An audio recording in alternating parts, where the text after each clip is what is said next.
Hello friends, এখানে দেখো চাল কোটা হচ্ছে। আর চালকে ঢেকিটা করে দিচ্ছে কে সেটা একটু দেখে নিন আপনারা। এই দেখুন, দাঁত টুকলা দাঁত টুকলা আমাদের গুলু। আমাদের আজকে চাল কোটা হচ্ছে। দেখো, 1 গামলা চাল। এ দেখো গুঁড়ো হচ্ছে। কাদের কাদের বাড়িতে এরকম ঢেকি আছে? এটা আমাদের ঢেকি নয়, আমরা পাশের বাড়িতে এসেছি চাল কোটার জন্য। এই যে আমার মাদার, আর এই যে হচ্ছে গুলু। গুলু হচ্ছে এই ঢেকি পার দিচ্ছে। সবাই দেখে নাও। আর এটা আমি।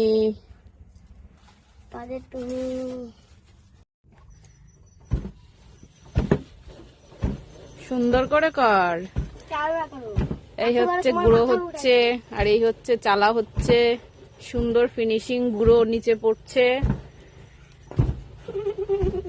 এই হচ্ছে আমাদের গুলু। এই যে আমাদের গুলু, দাঁত ফোকলা গুলু। গুলু গুলু পারে না ঢেকি পার দিতে, তারপরেও পারাচ্ছে।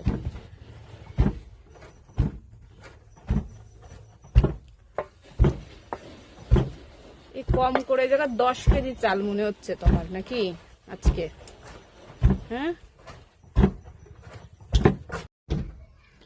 হ্যালো ফ্রেন্ডস, সবাই কেমন আছো? আমি আজকে চাল কুটতে এসেছি আমার মায়ের সাথে। এই যে আমাদের চাল কোটা হচ্ছে, রাত্রিরে পিঠে হবে। কে কে খাবে চলে আসো। কার কার খেতে ইচ্ছে হচ্ছে চলে আসো, মন ভরে খাওয়াবো পিঠে।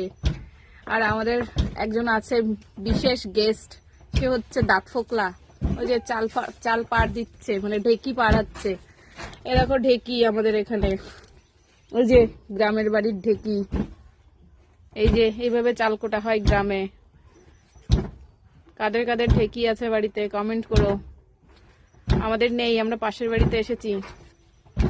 আর আমাদের দাঁত ফোকলা কি সুন্দর চাল গুঁড়ো করে দিচ্ছে, এই যে পা দিয়ে দিয়ে। টাটা।